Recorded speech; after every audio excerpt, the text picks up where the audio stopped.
Bismillahirrahmanirrahim. Assalamualaikum warahmatullahi wabarakatuh. Kami dari kelompok Kia akan mempresentasikan terkait anggaran bahan baku. Sebelumnya, perkenalkan anggota kami. Yang pertama, saya Sabiluddin Anin dengan NIM akhir 039.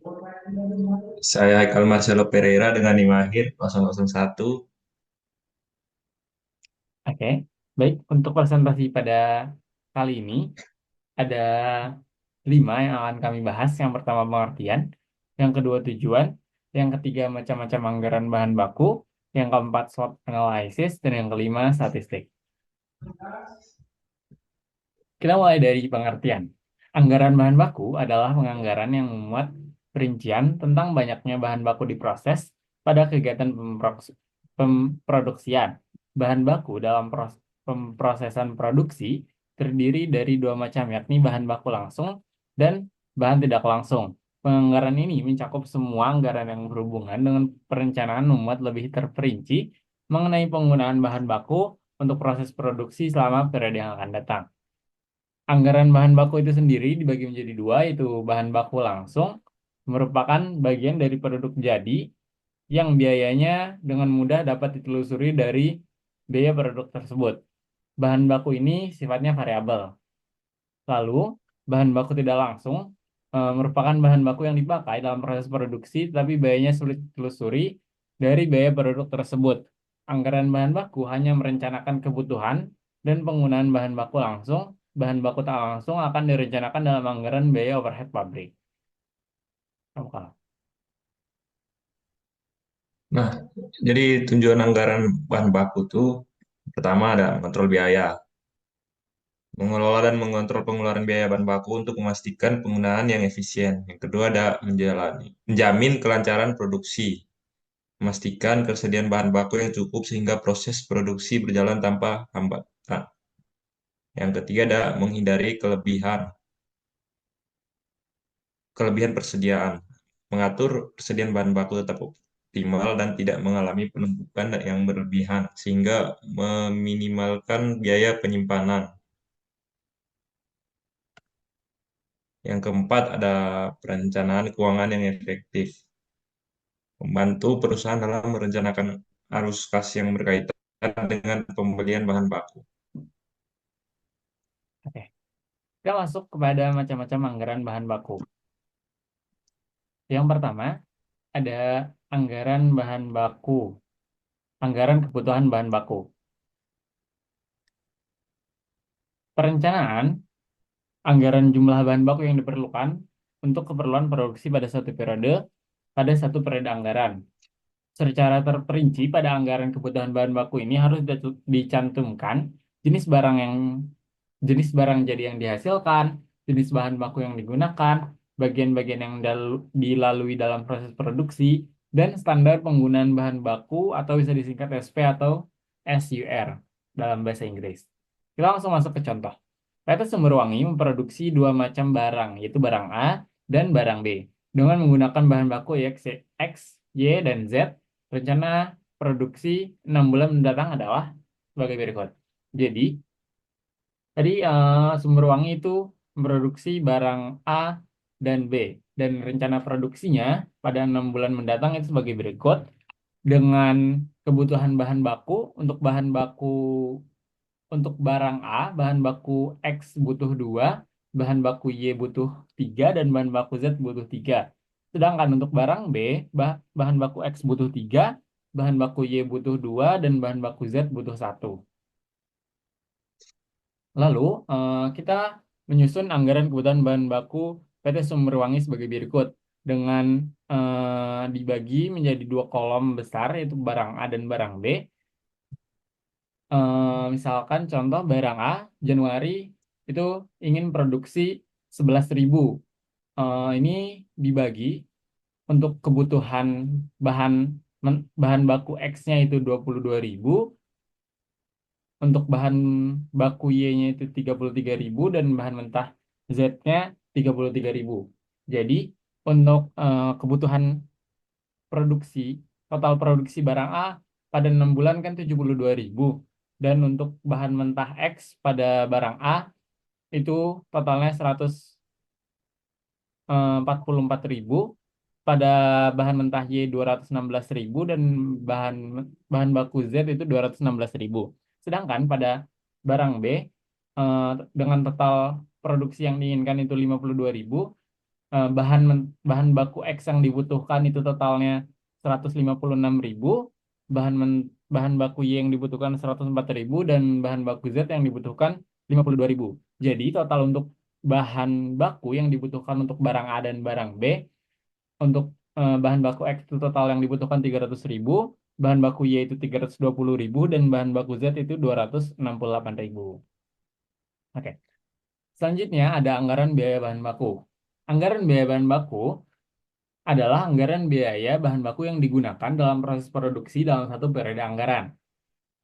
Anggaran ini dibuat setelah anggaran kebutuhan bahan baku telah selesai disusun. Contoh, barang A menggunakan bahan baku X setiap unitnya sebanyak 6 unit dan bahan baku Y sebanyak 7 unit. Barang B menggunakan bahan baku X setiap unitnya sebanyak 5 unit dan bahan baku Y sebanyak 8 unit.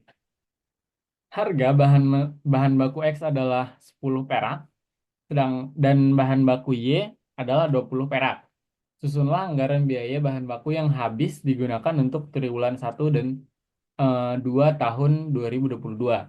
Jadi sebenarnya macam-macam anggaran ini itu runtut ya. Jadi harus menyelesaikan dari awal terlebih dahulu. Ini kenapa langsung kayak gini? Ini diambil dari data sebelumnya.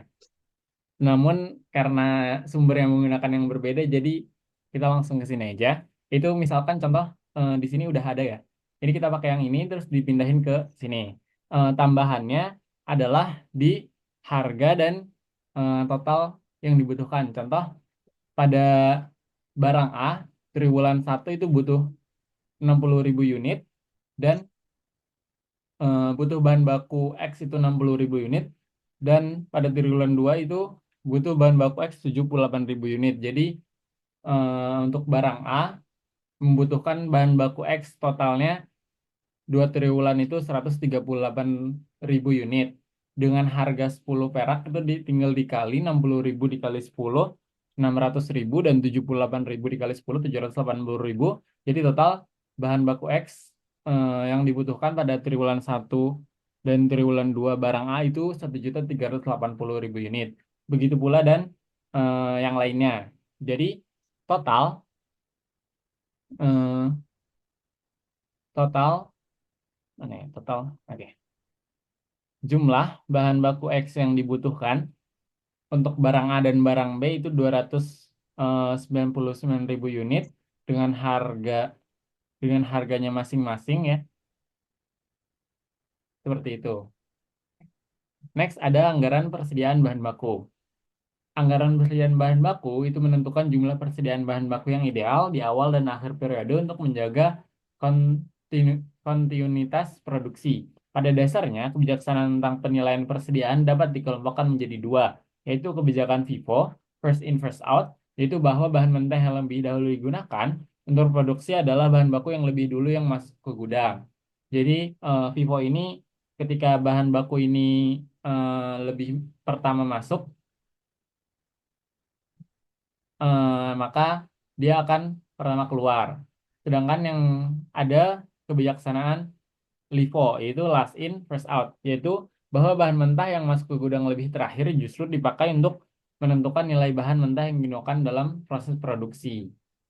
Jadi untuk LIFO ini yang terakhir masuk, dia langsung keluar, gitu, pertama keluar akan digunakan. Lalu selanjutnya ada anggaran pembelian bahan baku. Anggaran pembelian bahan baku adalah perencanaan jumlah dan biaya bahan baku yang akan dibeli selama periode tertentu.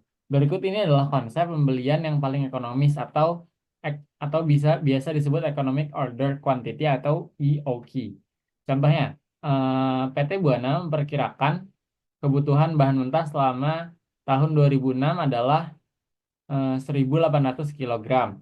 Setiap kali dipesan akan dikeluarkan biaya sebesar 100 perak sebagai biaya perangko. Harga per kilo bahan mentah adalah 250 perak. Biaya penyimpanan akan sebesar 40% dari persediaan rata-rata. Hitung jumlah pembelian paling ekonomis. Rumusnya itu ada Yoki sama dengan akar 2 kali R kali S dibagi P dikali I, atau 2 kali R kali S dibagi C per unit. Dengan keterangan, R itu jumlah kebutuhan bahan mentah untuk periode tertentu, S itu biaya pemesanan, P itu harga bahan mentah persatuan, I itu biaya penyimpanan yang dinyatakan dalam persentase dari persediaan rata-rata, dan C biaya penyimpanan setiap unit bahan mentah. Dengan contoh tadi, kita bisa hitung 2 dikali 1.800 itu kan kebutuhan bahan mentah selama tahun 2006 ya, dikali 100 itu biaya yang akan biaya biaya pesanan 100 sebagai biaya perangko, dibagi 250 P itu harganya, dan I biaya penyimpanan itu 40%, 0,4 sama dengan 60 kilo. Jadi untuk pemesanan yang ekonomis itu dia memesannya 60 kilo, 60 kilo, 60 kilo. Oke, selanjutnya ada anggaran pembelian bahan baku. Yang selanjutnya itu waktu pembelian bahan baku perlu diperhatikan untuk kelancaran proses produksi, yaitu berkaitan dengan datangnya bahan mentah yang dibeli pada tepat waktunya.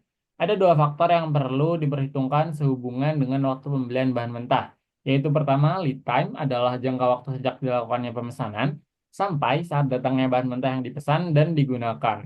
Kedua, ada reorder point, yaitu saat di mana harus dilakukan pemesanan kembali bahan mentah yang diperlukan. Kita masuk ke pertama, yaitu menentukan jumlah penggunaan selama lead time ditambah dengan persentase tertentu sebagai safety stock. Contoh, kebutuhan bahan mentah selama setahun 1.600 kilo dengan lead time 4 bulan, safety stock sebesar 30% dari kebutuhan selama lead time. Maka, reorder poinnya itu 4 eh, buka kurung 4 bagi 12 kali 1.600 tutup kurung tambah 30% buka kurung 4 bagi 12 kali 1.600 tutup kurung sama dengan 533,3 tambah 156, dibulatkan menjadi 689. Artinya pemesanan kembali dilakukan bila tingkat persediaan bahan mentah tinggal 689 kilogram. Lalu yang kedua itu menetapkan jumlah penggunaan selama lead time ditambah dengan penggunaan selama periode tertentu sebagai safety stock. Safety stock. Contoh, kebutuhan bahan mentah selama setahun 1.600 kilo dengan lead time 4 bulan, safety stock sebesar kebutuhan selama 3 bulan. Maka reorder point-nya itu bisa dihitung dengan eh, dalam tanda kurung 4 bagi 12 kali 1.600 tambah eh, dalam tanda kurung 3 bagi 12 kali 1.600. Ini kenapa 3? Karena safety stocknya eh, untuk kebutuhan selama 3 bulan. Maka 533,3 tambah 400 sama dengan dibulatkan menjadi 933. Artinya pemesanan kembali dilakukan bila tingkat persediaan bahan mentah tinggal 933 kilogram. Betul. Selanjutnya ada analisis SWOT. Nah, yang pertama ada strength atau kekuatan. Efisiensi dalam pengelolaan bahan baku dapat menekan biaya produksi, menjamin ketersediaan bahan baku untuk produksi yang berkesinambungan. Ya, terus yang kedua ada weakness atau kelemahan. Membutuhkan waktu perencanaan yang rinci dan memakan waktu. Adanya risiko ketidaksesuaian antara anggaran dan dengan relasi kebutuhan produksi. Yang ketiga ada opportunities. Nah, dapat meningkatkan produktivitas melalui optimalisasi penggunaan bahan, peluang untuk memperoleh harga bahan baku yang lebih kompetitif dengan rencana pembelian yang baik. Yang terakhir ada threats atau ancaman. Fluktuasi harga bahan baku di pasar dapat mempengaruhi anggaran. Ketidakpastian pasokan bahan baku dari pemasok dapat menghambat proses produksi.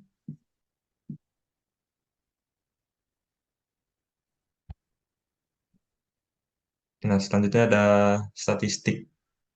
Statistik yang digunakan dalam anggaran bahan baku dapat mencakup data konsumsi bahan baku, harga bahan dari tahun ke tahun, tren pasokan dan permintaan bahan baku di pasar, serta analisis kuantitatif lainnya yang mendukung perencanaan dan pengendalian anggaran bahan baku.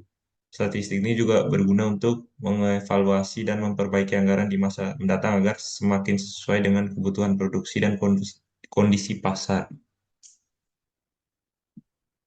Oke, baik, cukup sekian untuk presentasi dari kami. Kurang lebihnya mohon maaf. Terima kasih. Assalamualaikum warahmatullahi wabarakatuh.